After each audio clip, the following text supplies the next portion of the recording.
الرحمن علم القرآن.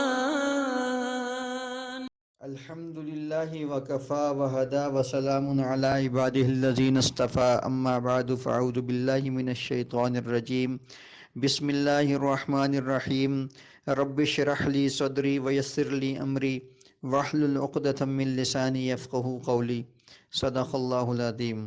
پیغام رحمان کے سیشن 7 میں خوش آمدید۔ آج ہم سورہ اعراف کے مضامین سے مستفید ہوں گے۔ اس صورت میں کل 206 آیات ہیں اور یہ مکی صورتوں میں سب سے بڑی صورت ہے۔ نزول کی ترتیب کے اعتبار سے اس کا نمبر 39 ہے اور یہ قیام مکہ کے آخری ایام یعنی 13 نبوی میں نازل ہوئی۔ اعراف جنت اور جہنم کے درمیان بلند مقامات کو کہتے ہیں۔ سورت کی آیت 46 اور 48 میں اس کا ذکر ملتا ہے، اس لیے اس سورت کا نام اعراف رکھا گیا ہے۔ اعراف اور الانعام یہ دونوں صورتوں کی ایک جوڑی ہے۔ انعام میں قوموں کی ہلاکت کا اجمالی ذکر تھا، جبکہ اعراف میں زمانے کی ترتیب کا خیال رکھتے ہوئے 6 اقوام نوح علیہ السلام، ہود علیہ السلام، صالح علیہ السلام، لوط علیہ السلام، شعیب علیہ السلام اور موسیٰ علیہ السلام کی قوموں کی ہلاکت کا ذکر ہے۔ اس میں مشرکین مکہ کو ہلاکت کی تاریخ اور اس کے اسباب بتا کر تنبیہ دینا مقصود ہے کہ نبوی دعوت کو نہ مان کر ان کا انجام بھی ایسا ہو سکتا ہے۔ سورت کے آخر میں اہل ایمان کو صبر و استقامت کی تلقین کی جا رہی ہے اور مشرکین پر حجت قائم کی گئی ہے۔ آیت 1 سے 10 میں اللہ فرماتے ہیں کہ یہ کتاب آپ پر اتاری گئی ہے تاکہ اس کی پیروی کی جائے۔ اللہ نے پہلی قوموں کو ہلاک کیا۔ ان پر جب اچانک سوتے میں عذاب آیا تو انہوں نے اپنے ظلم کا اعتراف کر لیا۔ دنیا کا عذاب تو اپنی جگہ پہ، اصل عذاب آخرت میں ملے گا جس دن اعمال کا وزن ہوگا اور اس کے مطابق فیصلہ ہوگا، لہٰذا اللہ کی نعمتوں کا شکر ادا کرتے ہوئے اس کی فرما برداری کریں۔ آیت 11 سے 25 میں حضرت آدم اور ابلیس کا واقعہ ہے۔ ابلیس کو جب آدم علیہ السلام کے سامنے سجدہ کرنے کا کہا گیا تو اس نے انکار کر دیا اور اپنے بڑا ہونے کا لاجک دینے لگا۔ جب اس کو جنت سے نکالا گیا تو اس نے اللہ کے سامنے انسانوں کے پاس 4 طرف سے آ کے اسے گمراہ کرنے کا پیکج بھی بتایا۔ آدم اور حوا کو جنت میں قیام کے دوران جب شیطان نے بہکایا تو اس کا اولین ایجنڈا انہیں بے لباس کرنا تھا۔ آدم علیہ السلام سے جب غلطی ہوئی تو ان کو احساس ندامت ہوا اور خود کو خطا کار کہا اور اللہ سے معافی مانگی۔ ربنا ظلمنا انفسنا وان لم تغفر لنا وترحمنا لنکونن من الخاسرین۔ پھر اللہ نے آدم اور شیطان کو ایک دوسرے کا دشمن بتا کر دنیا میں ایک وقت مقررہ تک کے لیے بھیج دیا۔ آیت 26 سے 31 میں اللہ فرما رہے ہیں کہ انسان کو ایسا لباس دیا ہے جو اس کی ستر پوشی کے کام آتا ہے اور زینت کا سامان بھی ہے، اور تقوی کا لباس تو سب سے بہتر ہے۔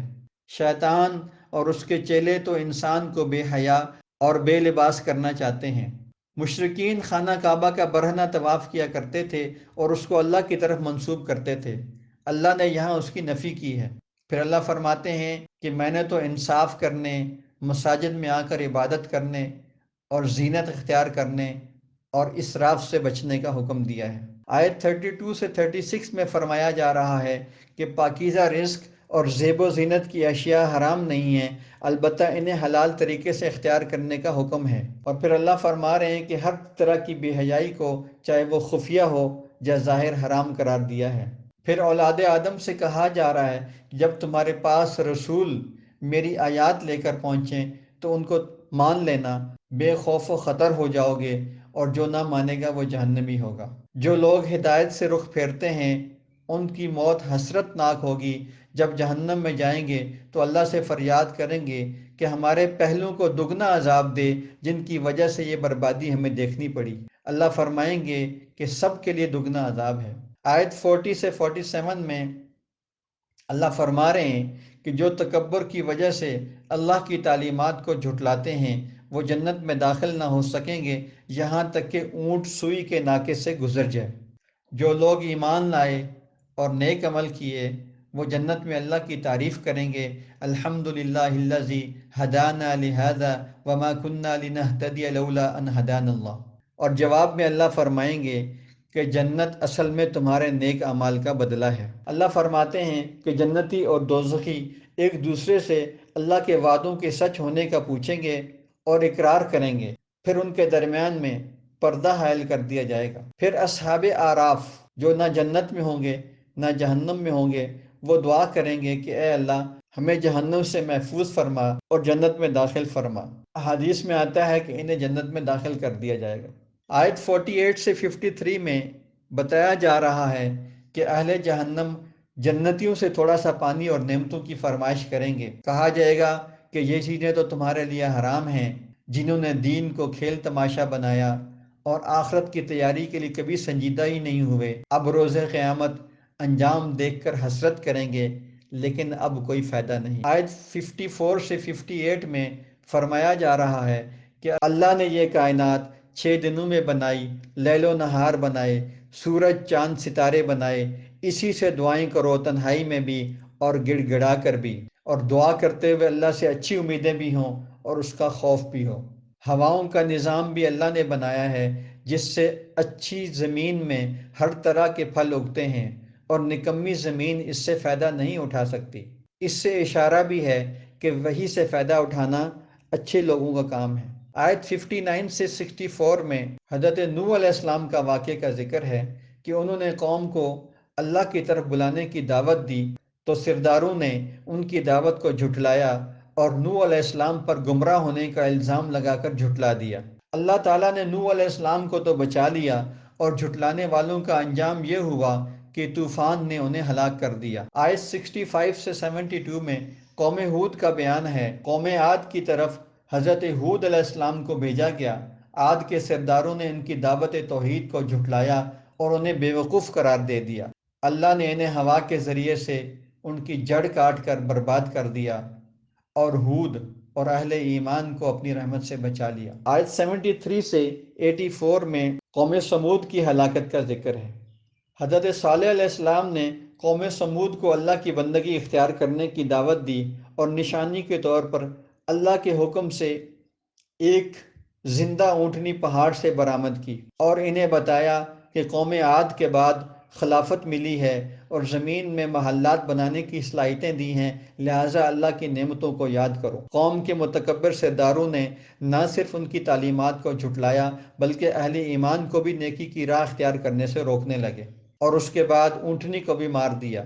اللہ تعالیٰ نے زلزلے کے ذریعے سے اس قوم کو تہس نہس کر دیا۔ حضرت لوط علیہ السلام نے قوم کو ہم جنس پرستی سے روکنے کی کوشش کی۔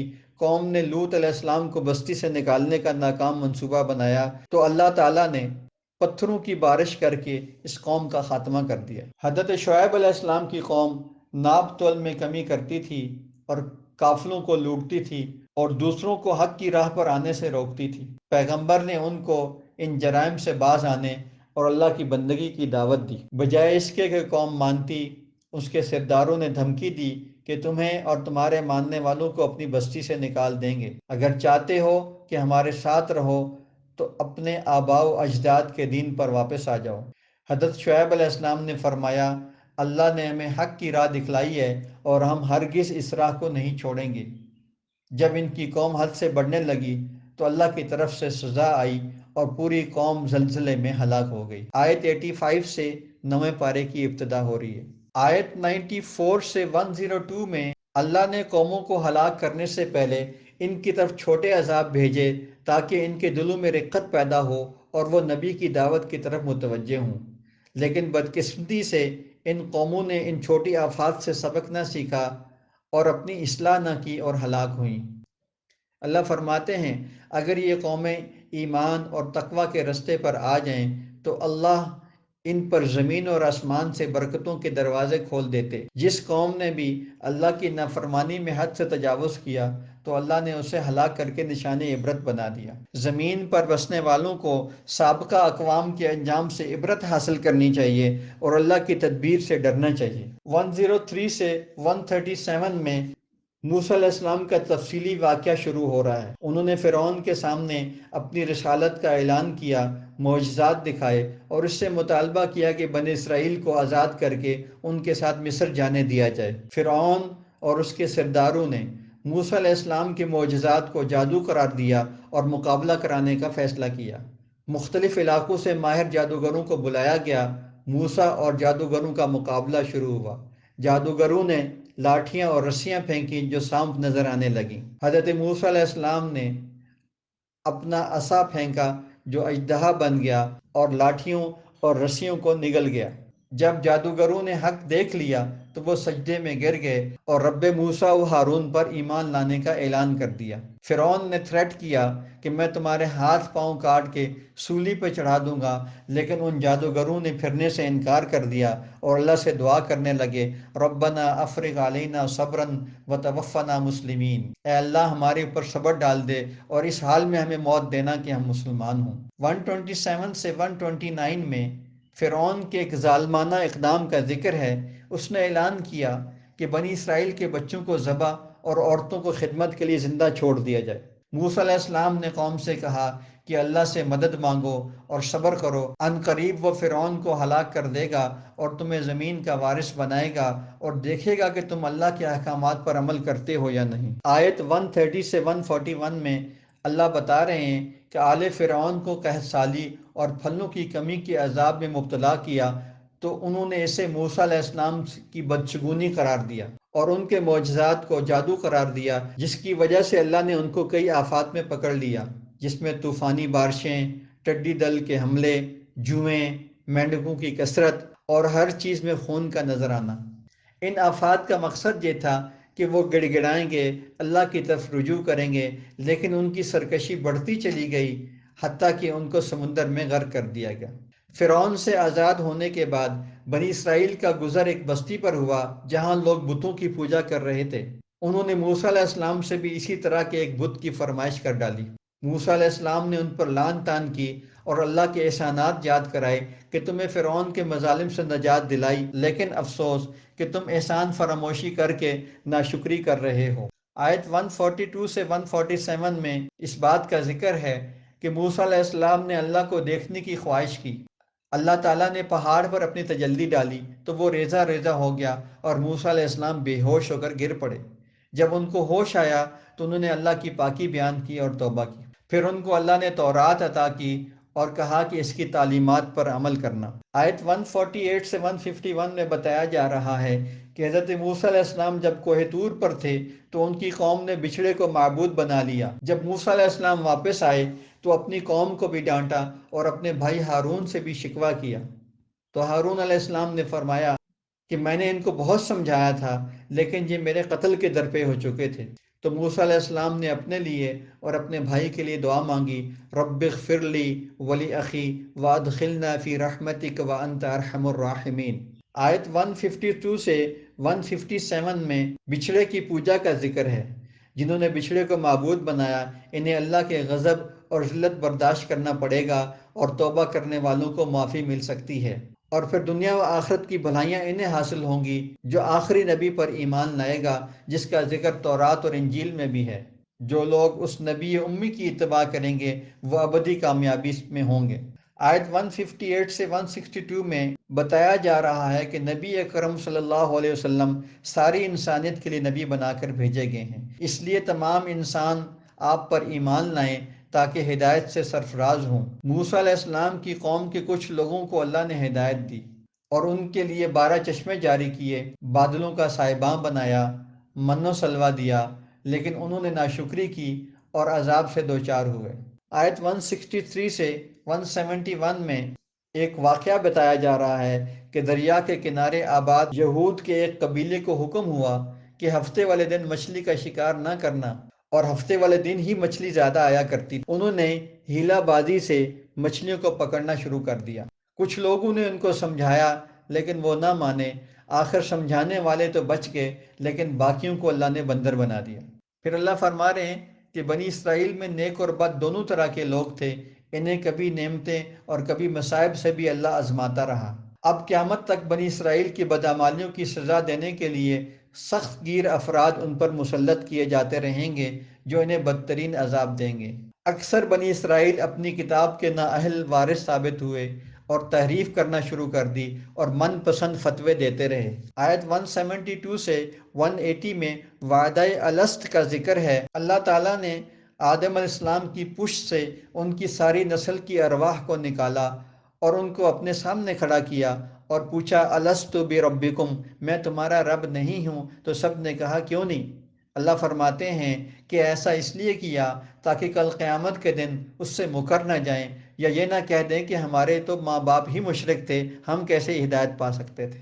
گویا اللہ تعالیٰ نے توحید کی پہچان اور شرک سے بیزاری انسان کی فطرت میں ڈال دی ہے۔ یہاں پہ بنی اسرائیل کے ایک صاحب کرامت شخص بلعم بن باور کا قصہ بھی ہے، جو شیطان کی پیروی کرنے لگ گیا تھا اور خواہشات کے لالچ میں وہ اطاعت اللہ سے محروم ہو گیا، اور اس کی مثال اللہ فرما رہے ہیں کہ کتے کی سی ہے۔ یہ مثال ہر اس قوم کی ہے جو اللہ کی نعمتوں کی ناقدری کرتے ہوئے دنیا داری میں کھو جائے۔ پھر اللہ فرما رہے ہیں کہ انسانوں اور جنات کی اکثریت جہنم میں جائے گی، اس لیے کہ وہ دل، آنکھ اور کان کی صلاحیتوں کو صحیح طور پر استعمال میں نہیں لاتے، اور یہ جانوروں سے بھی بدتر ہیں۔ اللہ کے اچھے اچھے نام ہیں، اس کو انہی ناموں سے پکارا کرو، اور جو اس میں کجی کر رہے ہیں ان کو ان کے حال پہ چھوڑ دیں۔ آیت 181 سے 188 میں بتایا جا رہا ہے کہ اللہ کے بندوں میں نیک بھی ہیں جو حق کے ذریعے نصیحت اور عدل کرتے ہیں، اور ایسے بھی ہیں جو جھٹلاتے ہیں، ان کی پکڑ شدید ہے۔ پھر اللہ فرما رہے ہیں نبی پاک صلی اللہ علیہ وسلم کو کوئی جنون نہیں ہے، وہ تو ڈرانے والے ہیں، اور کائنات کی چیزوں میں غور کریں، ہر چیز با مقصد ہے۔ نبی پاک صلی اللہ علیہ وسلم سے کہلوایا جا رہا ہے کہ قیامت کے قائم ہونے کا علم میرے پاس نہیں ہے، نہ ہی میں اپنے بارے میں کسی نفع و نقصان کا مالک ہوں، میں تو صرف بشیر و نذیر ہوں۔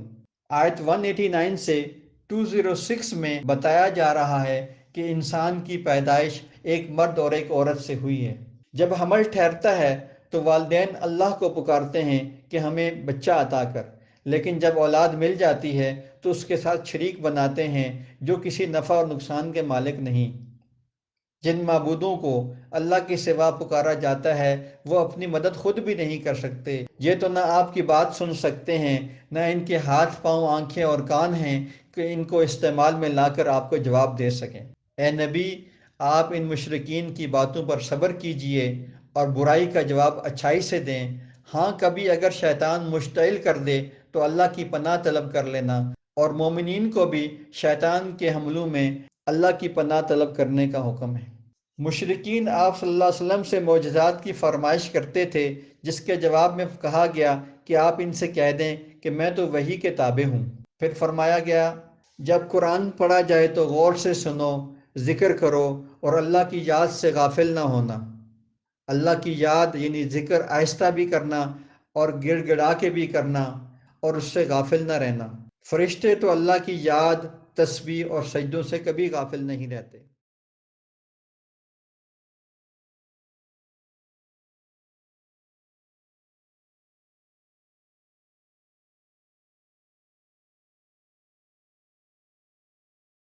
اے اللہ، قرآن کو ہمارے دلوں کی بہار، سینوں کا نور، دکھوں کا مداوا اور غم و تفکرات دور ہونے کا ذریعہ بنا دے۔ آمین۔